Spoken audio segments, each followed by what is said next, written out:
Welcome to the British Library. I'm Marion Wallace, lead curator for African collections. Kadija Saye was a photographer, an artist of extraordinary promise. This film is about her series, In This Space We Breathe. Saye, who is British-born and of Gambian parentage, was tragically killed in the Grenfell Tower fire in 2017 at the age of just 24. At the time, she was exhibiting works in the Diaspora Pavilion at the Venice Biennale and on the cusp of major success. In This Space We Breathe is composed of 9 powerfully evocative self-portraits. The works have a particularly atmospheric quality, created by Kadija Saye's decision to take photographs of herself using 19th century techniques. She printed these photographs onto metal as tintypes, which were later digitally scanned and made into silkscreen prints on paper. These prints are the works displayed in the British Library exhibition. Into these eloquent and multi-layered photographs, the artist weaves symbols of her Gambian heritage. In so doing, she expresses, it seems to me, the importance of both this heritage and of religious faith for strength in the face of trauma. For Khadija Saye, this trauma included the experience of racism in Britain. So the works suggest a great deal about the struggles she faced as a Black woman, but they also express hope and offer her African cultural background as a way of understanding and navigating the present. The external curator of this exhibition, Kadija Sesay, and I worked together to research the 9 images and the items displayed in them.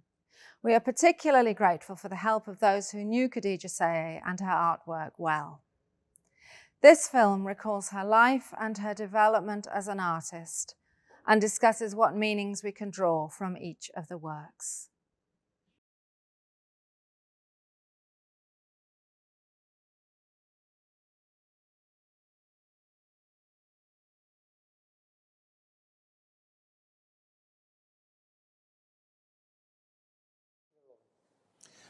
I got to know Khadija because, of course, my wife mentored her and she worked in her studio. And there were a few things that we had in common. One was that Khadija was growing up in Grenfell Tower, and that reminded me of the time I spent in my childhood in the Broadwater Farm estate in Tottenham. In so many ways, in Black and ethnic minority communities, here in London, many of us have spent time in our big estates. The second was her ambition, a desire and a passion to succeed amidst a slightly fragile or delicate personality, and that reminded me of myself. She had come of age at inter-university, getting access to mentoring and support to achieve her dreams in the art world and to go to art school and university. And again, I got that sort of support. I met Khadija in 2014. She was 21 and had just graduated from Farnham College, having done a BA in photography.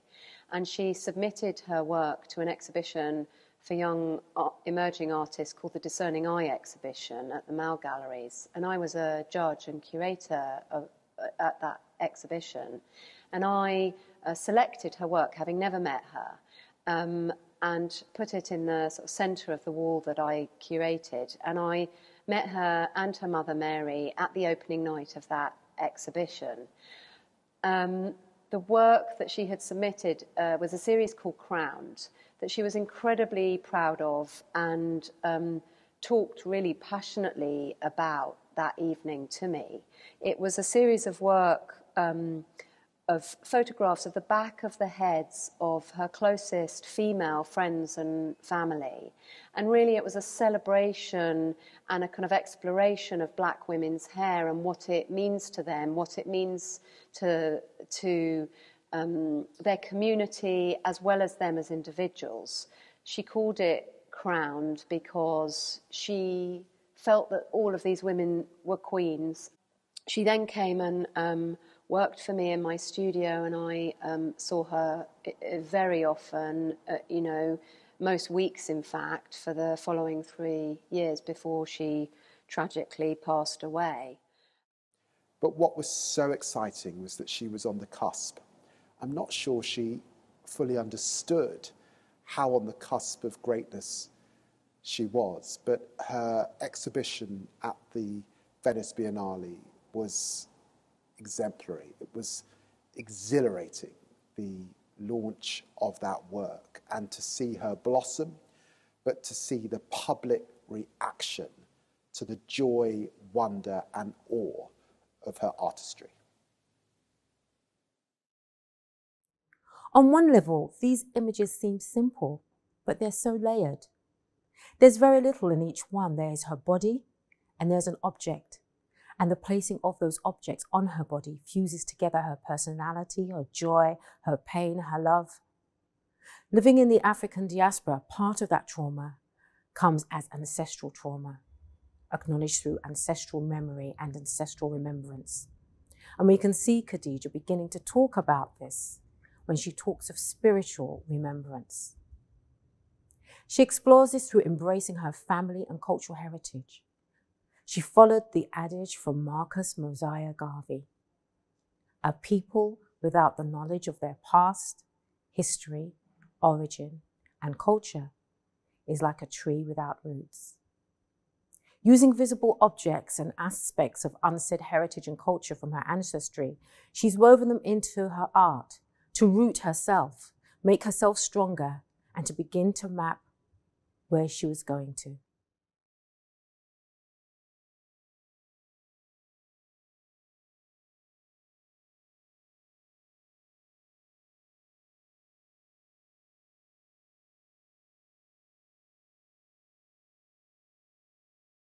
The first work in the series is called Sotu, and it's an image of Khadija, a self-portrait, as all 9 works are. An image of the artist actually with her back to the camera in this instance. And in her hand, she's holding what looks like a bunch of sticks. And these are sticks with a great significance, in fact, a double significance. So these are the chewing sticks from the Salvadora persica tree that specifically are used for the toothbrush because of their healing properties, and it helps with oral hygiene. And they've been proven for that for many, many years. So they're used as toothbrushes, but they're also used to invoke spiritualism and spirits as well. Now that they are imported into the different diasporas that use them, they do come in packets, but this is the natural stick. So it's quite important, almost as a first image, because this is just an everyday object.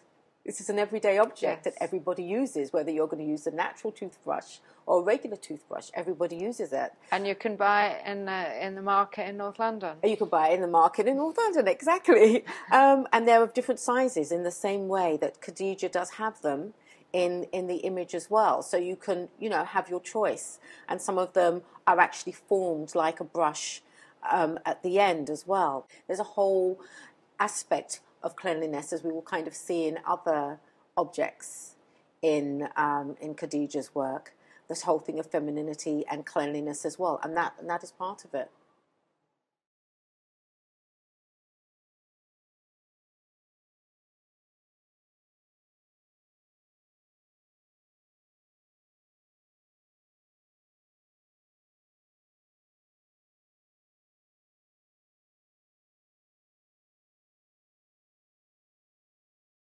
So this second artwork that we're going to look at here is called Terre, and in it's in some ways a very striking and unusual image. Kadija Saye appears with a string of amulets on her face. So these are small pieces of paper with Quranic writings on them, sewn into leather pouches, small leather pouches, and held together with a string. And this is actually a string of amulets that was kept in a suitcase in her and her mother's flat in Grenfell Tower, and the suitcase was lost in the fire, as were many of Khadija's artworks.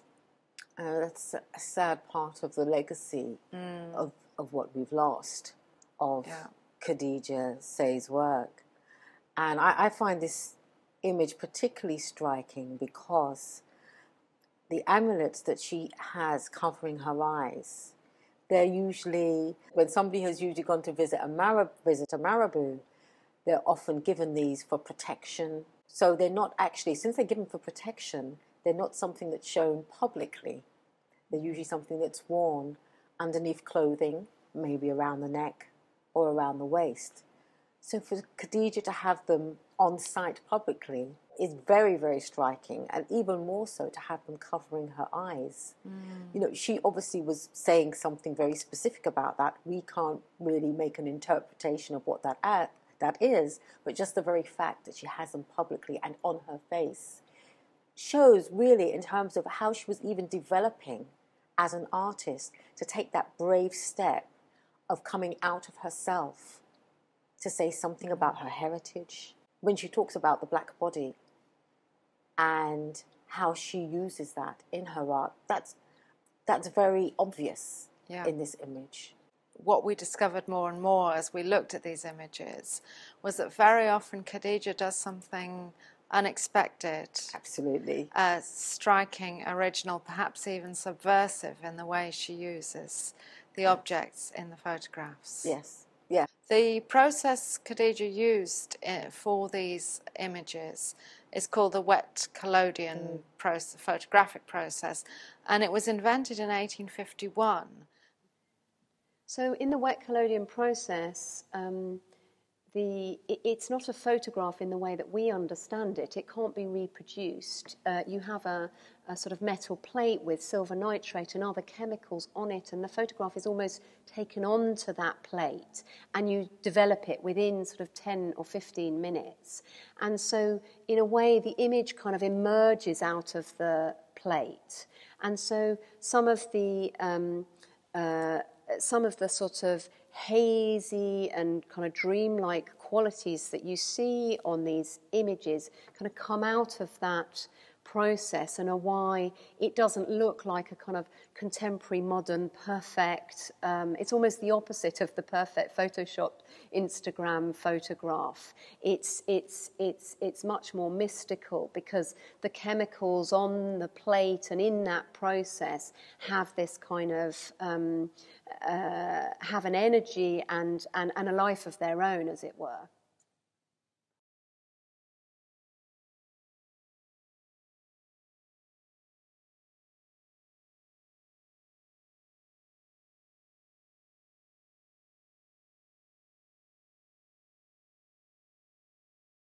Nakbejan is an image of Kadija Saye side on to the camera with somebody we can't identify holding a cow horn to her neck. And this strongly suggests a healing ceremony in which impurities are extracted from the patient's body.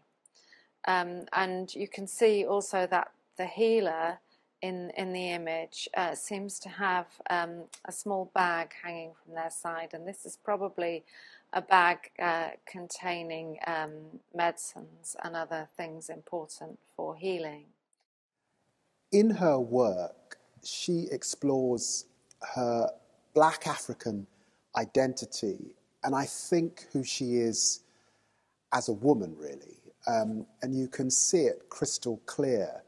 Her playing with her mother's Christian Gambian heritage and her father's Muslim Gambian heritage, and playing with that sense of age and time and spirituality to get this sort of huge depth. And I have to say, the Khadija I knew, this bouncy but tender soul is transformed as a sort of spiritual woman that takes us back in time and evokes powerfully the image of the black woman in a traditional black setting. The second image, Ragal, is a really striking one of Khadija Saye holding her hand in front of her face. It's one of the images where we can't see her face. And on each of her fingers, there is a goat's horn. Goat's horns are used in the Gambia in divination. So the practice of discovering the roots of life's problems and then what can be done to deal with them in future. And to us, as we looked through and talked about these images, these two very striking and really quite deep images seem to have quite a lot in common. It's kind of got a heavy kind of feel to them. Every single pose that she has is very striking.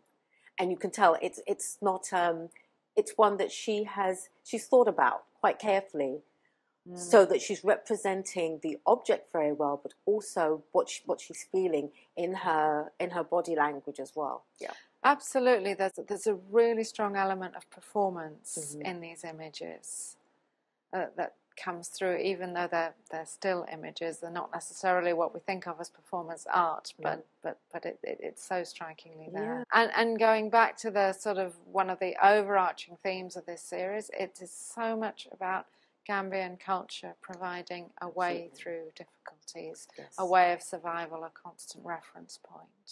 Yes, very true.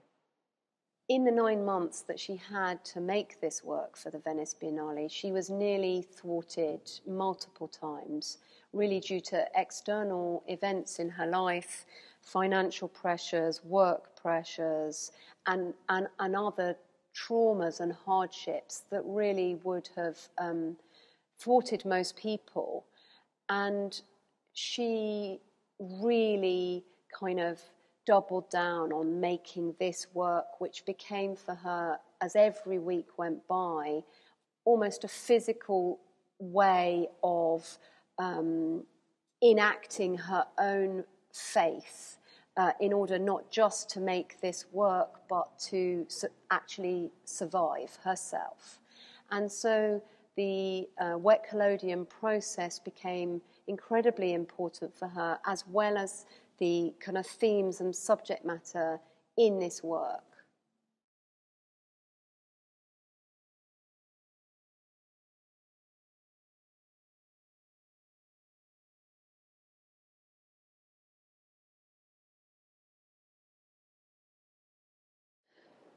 This next image is called Andi Churai, and in it Kadija Saye holds a clay pot to her ear. It's a traditional piece of Gambian pottery, traditionally red with white trim. These pots are universal in Gambian homes and they're used to burn incense. Khadija, do you want to tell us a bit more about them and also these pots which were bought in East London very recently? Yes. I mean, it's great that we can actually find these in East London. It shows that's where part of the Gambian community is, and other West Africans are. And so we do need to have these pots, even in the diaspora as well, to burn the incense as part of the culture. They're very, very common in Gambian homes. You're going to have more than one, in different rooms. They're a sign of femininity because they've got such a wonderful smell, because you can have different incenses in them. One that's very common is frankincense. And sometimes it is, that the pot is taken around the house as well, but it's very common to have the different pots in the house. And also, because it's a perfume scent, that also is associated with women, so that when they go out, it's like it's part of their femininity for that as well. So it's a very important part of the culture. And here it's almost as if Kadija Saye is finding a way to talk again about being a woman in Gambian terms. Yes, absolutely. And there's in terms of expressing that.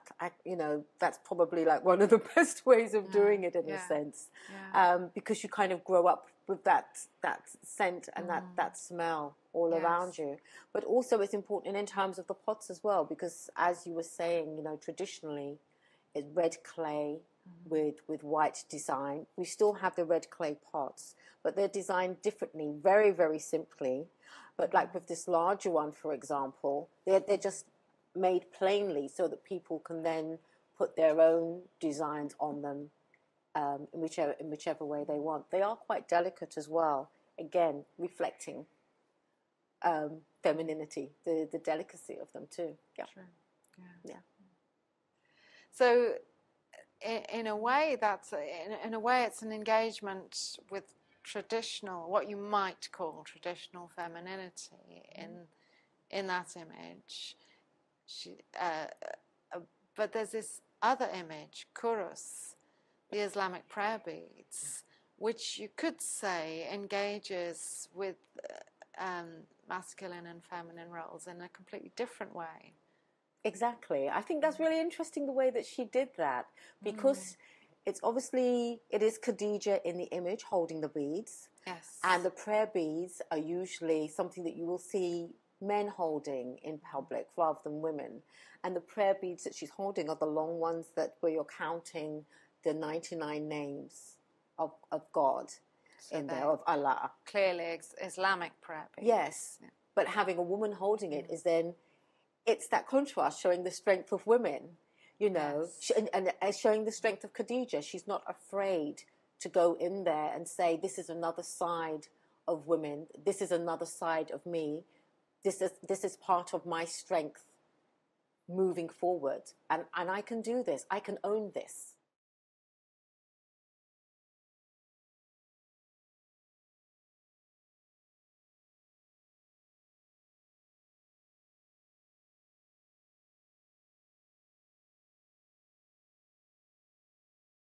The next two of Kadija Saye's images that we're going to look at have similarities too. One of them is called Limon, from lemon, and the other one is Tortor, which means sprout or grow. So I'll just tell you a little bit about Limon, because obviously it's not a Gambian-Wolof word. Limon, they do use lemons a lot in Gambia. It is seen very much as a Western fruit. And it is used quite a lot. It is used a lot for cleanliness. Again, femininity. So it is going back, linking to the Churai and the incense, and linking back to the toothbrush and the oral properties as well. So it is seen very much as associated with women.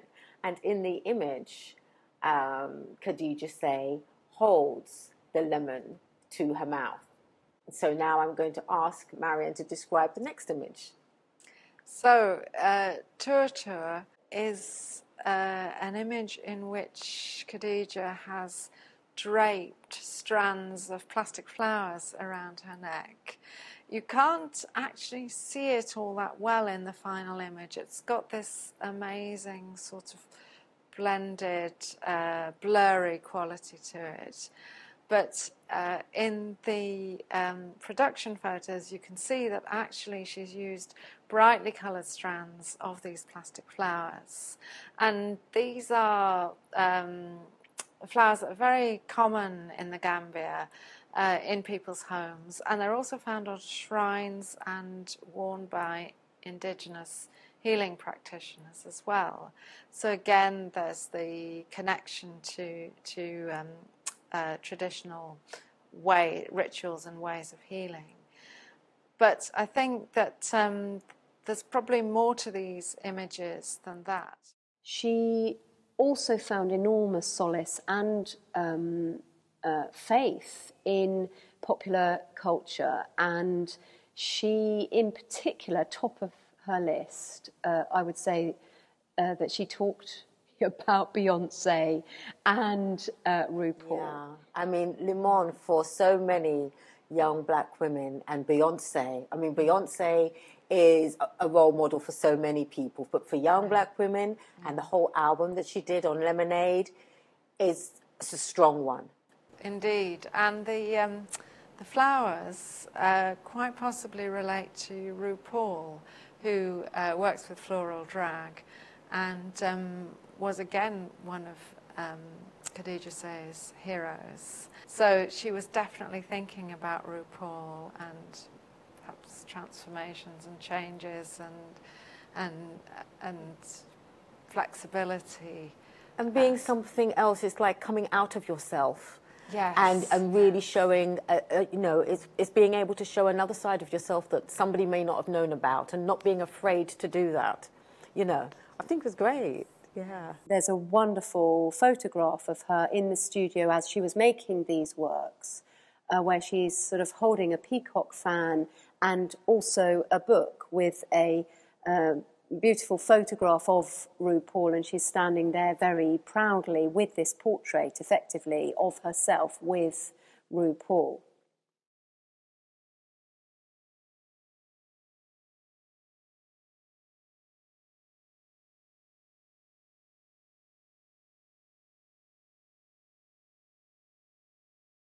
This artwork is called Paytal.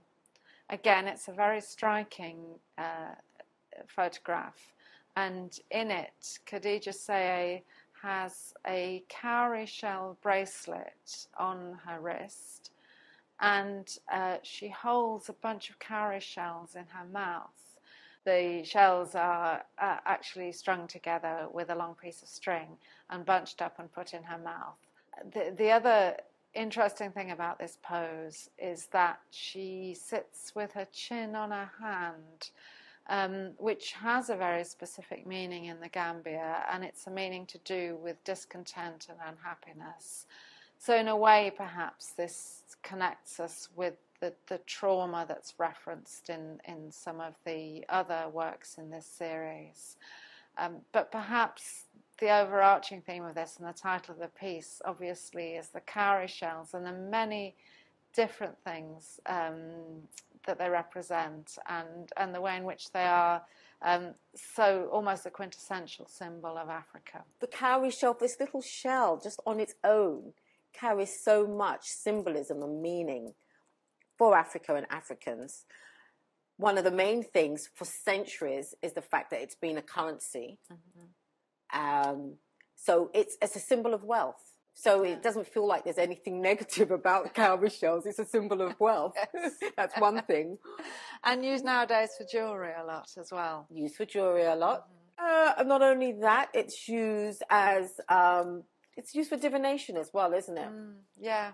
And also, it's really important as a link for the African diaspora to Britain, to the continent. I think this is one of the most enduring signs and enduring symbols of connecting the diaspora. So in many respects, so not only does that kind of show Kadija Say's diasporic identity, it's also like a Pan-African symbol. Yeah, really, it's a Pan-African symbol too, which is great. Yeah, indeed. The image that really speaks to me, and I think is in so many ways the most powerful, is the Paytal image. It's the only image where Khadija is looking directly at you. It shows her with a confidence, peace and a defiance. It is a very, very powerful image.